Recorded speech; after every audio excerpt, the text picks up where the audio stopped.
This is a bit of a tutorial on the scales. We're going to run through C major. Okay. On the right hand, notice that you're going to be doing rest stroke. We're going to use fingers middle and ring. You rest against the string that you have right above. Right. Notice how the sixth string moves a little bit as I pluck. Right. Then you're going to alternate between middle and ring. We're using block fingers on the left hand, which means if we start on 2, we're in second position because our index finger is on the second fret. Whether the first finger plays or not, it's still second position. Always try to keep this part of your hand as close as possible to the neck of the guitar.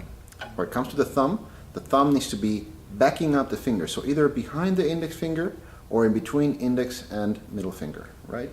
So my thumb is there. If I were playing on the first string, it would not make sense for my thumb to be up here because I need to support my fingers. So I'll come straight down.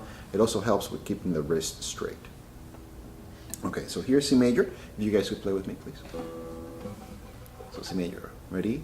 Go. 2, 4, 1 downstairs. Your thumb now goes to the 6th string. 1, 2, 4, 3 downstairs. Now your thumb goes to the 5th string. 3. Now we're going to have what I call a single shift, which means that your index is going to land where your pinky would normally go if you were to use all your fingers in your hand. This puts you in 5th position, a single shift. Go ahead. 1, 3. Now we're moving to the 2nd string. Your thumb goes to the 4th string. 1, 2, 4. Take a moment to check on your left hand thumb. Make sure that it is right behind the fingers over there. Okay? Downstairs. 1. When I say 3, all 3 fingers go down, right? Right, that kind of helps you prevent problems of people having spider fingers when they play, right? 4. Now moving back. 3, 1. Now resist the urge when you hit that 1 of doing this. Wow, right? So your hand immediately just wants to get away from the guitar.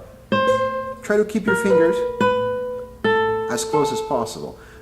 Many people think of having the idea of kind of a spring that brings the fingers back together, a coil. They just recoil back when they're on one. Right? You can have that analogy. Whichever works for you, just make sure that you're not overlifting. Okay? Now move on to the 2nd string. All 4 fingers down. 4, 2, 1, 3. All 3 fingers. 1, then shift back. 3, 1, then all 4 fingers. 2, 1, 4, 2. Okay?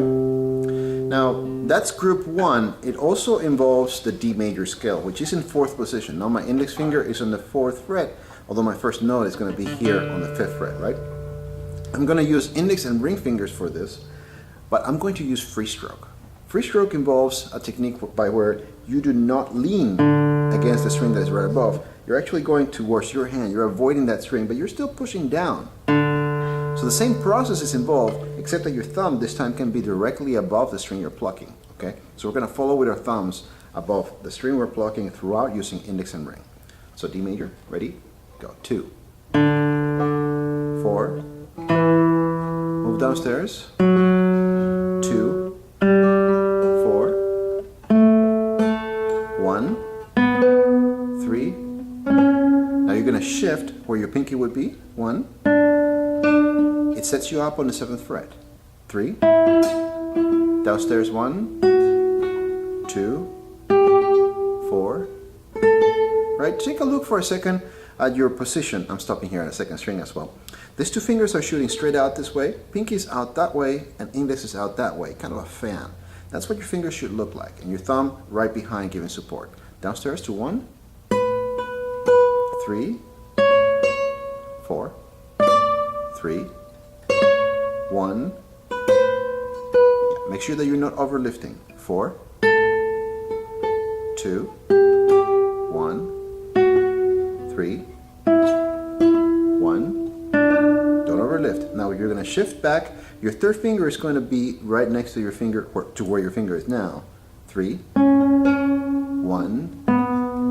So that was a single shift, right? Then 4th string, all 4 fingers. 4, 2, 1, 4, upstairs. 2, 2. Yeah. And now when you play on bass strings, on 1 strings, notice that every time you play, you want to go diagonally against the strings. However, when you are on 1 strings, if you actually play diagonally, particularly when your strings are new, you get that little squeak sound, right? In order to avoid that, you can turn your hand down just a little bit. So you're plucking up, but not so much, just a tad. And that will give you a clean pluck as opposed to, right? Right? So you turn your hand just slightly down. Instead of playing diagonally completely, a little bit less diagonally, playing a little bit up. And that really helps with that. But when you're with trebles, just go back to playing in the direction of the arm diagonally against the strings, right? So not so much that you're lifting your shoulder up like that, right? So you just let your hand fall down a little bit more, kind of just using gravity to your advantage.